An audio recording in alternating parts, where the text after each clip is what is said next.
Does God give us more than we can handle? Maybe to you, that's a simple question. Like myself, maybe you've sat in churches and you've heard pastors, leaders, or maybe some of your friends in a Bible study tell you that God won't give you more than you can handle. Maybe you've been wrestling with that because you look at your life and you're like, what I'm experiencing right now is a lot more than I can handle. So that doesn't really seem to add up, right?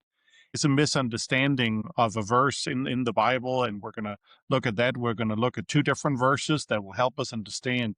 So, why is it that God at times will allow you and me to experience something that is a lot more than we can handle? So, first, let's look at 1 Corinthians chapter 10, verse 13. And Paul there, he says it like this: no temptation has overtaken you except what is common to mankind. And God is faithful. He will not let you be tempted beyond what you can bear. But when you're tempted, He will also provide a way out so you can endure it. So Paul is explaining here that you will and I will face temptation, but there's not a temptation where you can ever say, this was more than I could handle. I had no way out. There's always a way out. It might be really costly. It might be really difficult. It might be really dangerous, but there's a way out. So an example from the Bible would be Joseph. So Joseph is being tempted by Potiphar's wife to come and have sex with her.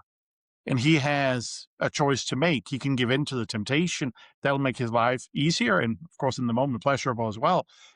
Or he can choose to say, that is not good. That is not right. That is not what I want to do. And he runs away. And of course, that ends up having consequences for him. He ends up in prison. But there is a way out. We want to look at two of my favorite verses in the entire Bible, two of those verses that God used to show me. So, what are His purposes when He does allow something to happen in my life that is way more than I can handle? So it's from the beginning of 2 Corinthians chapter 1, verse 8 and 9. So let's read that together. Paul says it like this: we don't want you to be unaware, brothers and sisters, of our affliction which happened to us in Asia, that we were burdened excessively beyond our strength, so that we despaired even of life. Indeed, we had the sentence of death within ourselves, so that we would not trust in ourselves, but in God who raises the dead. So he's explaining that he was burdened in a way that was excessive, way more than he could handle. So it's not just that, hey, here was his max or here's your max, and it's just a little bit more. No, this is a lot more than you can handle. And if you've ever been in one of those situations, you know what Paul is talking about. It's a lot more than you can handle. Everything is falling apart in your life. There's nothing that's working out the way you wanted it. All dreams, all hopes, everything like shattered. And you look at it and you're like, this is a lot more.